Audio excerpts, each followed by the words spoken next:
Airmaster is about a gymnast who gave up being a gymnast when she failed to qualify for the Olympics, who ends up becoming a street fighter, and she's known on the street as Airmaster because she uses a lot of high-flying acrobatics.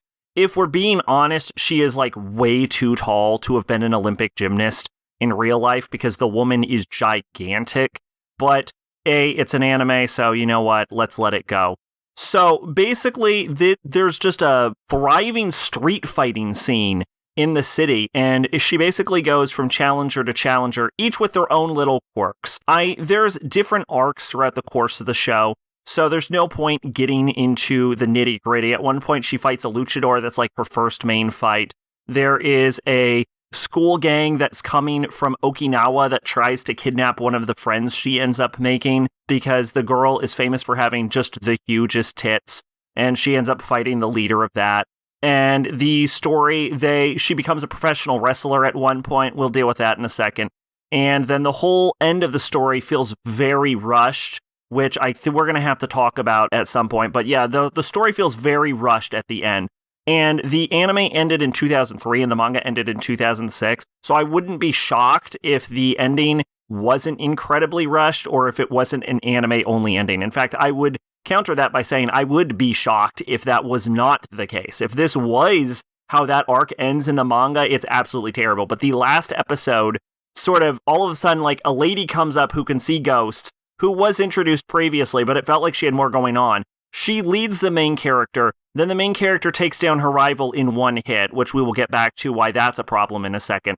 And then she teams up with another woman to take out what is essentially like the strongest guy in this ranked battle that they're participating in, out of nowhere with no build-up. It just sort of comes out of nowhere. There's very bad setup. It's a terrible final episode. The show itself is pretty decent. The fights range in quality, to be honest. The main character ends up fighting this other woman who's considered to be like the strongest woman, and I guess is technically still the strongest woman at the end because that woman actually wins the fight.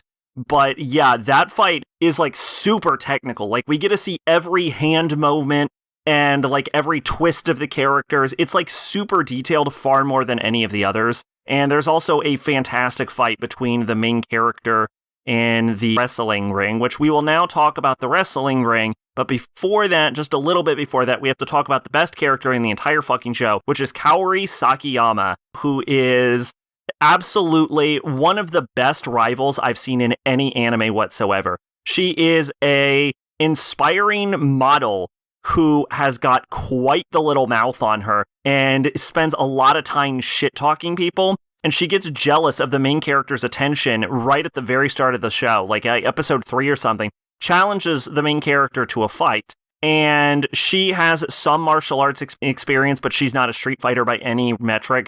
So the main character's like, I'm gonna beat you in 1 second, and then just fucking drop kicks her in the fucking face. And then Kaori Sakiyama's main gimmick is that she is fucking indestructible because I think she like spits up teeth or something, and Kaori just gets the fuck back up and is like, I didn't hear no bell. And I didn't hear no bell is fucking Kaori's goddamn gimmick, and I absolutely love it. After she loses that fight, Kaori attempts to keep fighting the main character, and she's clearly doing some sort of training in the background. And at one point, the main character participates in a beauty contest, and Kaori, just out of pure spite, also participates in that beauty contest. It's her talent that she demonstrates in the beauty contest is she punches a hole, she knocks down a billboard and then blows a hole through it with her fucking hands, and then challenges the main character to a fight. She's great. During the whole big tit girl getting kidnapped by Okinawa students segment, their students are going to take a picture with the big tit girl who's famous for her big tits, and Kaori just fucking photobombs and just does a fucking Vogue-ass pose in the middle of it. Love it. Ends up teaming up with the main character based on another girl who ends up getting injured. Teams up with the main character. They both become professional wrestlers. And then Kaori confronts her former school bully and then just beats the shit out of her. And then the bully was like really giving her a hard time because Kaori has some sort of like PTSD from the event. She went like deaf in one ear. And so the main character's like, okay, you've done enough. You take out one, tag me in. And then Kaori's like, I don't think you understand. I didn't hear no bell. Turns to the fucking other girl, turns to the bully's partner, starts fighting her. Kaori, in the final round, this is fucking crazy, in the lead up, gets like choked out by like one of the champions who like knocks her unconscious. Like it seems like she has her neck broken. Kaori goes out. Everyone's like, well, I guess Kaori's out. They talk for a little bit, and then 6 seconds later, Kaori stands the fuck back up, and everyone is like, how are you standing again? Kaori gets knocked out like 6 times in that fight, always stands back up. Twice she got knocked out by the main character who was her partner in that fight.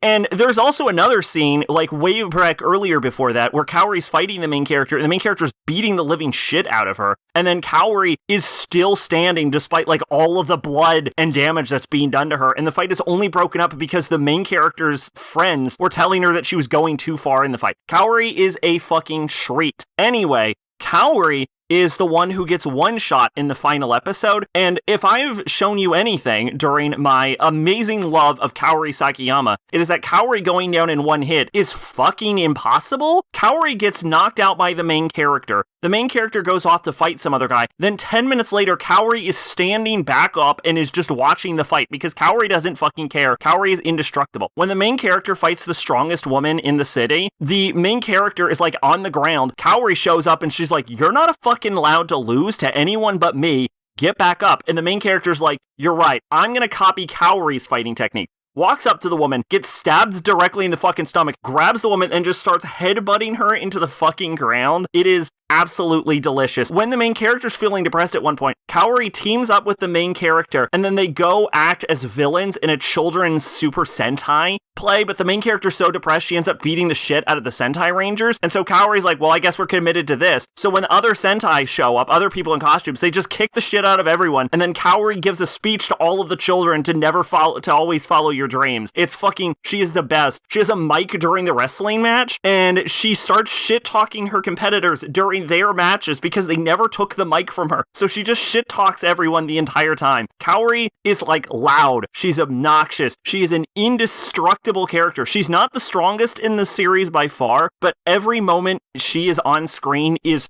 her screen. And she pairs really well with the like sort of stoicism of the main character, which also has, like I said, the really, really good fight with like the strongest woman in the city whose name like I don't super remember. I would say outside of the sort of terrible final episode, there is something worth noting about Mayor Master, which is in like 2 different instances, the main character almost gets raped by the same guy, and it's portrayed semi-seriously, although they play it off for jokes occasionally, and those scenes can actually be uncomfortable, especially in the moments it's happening, because the main character clearly develops PTSD from it.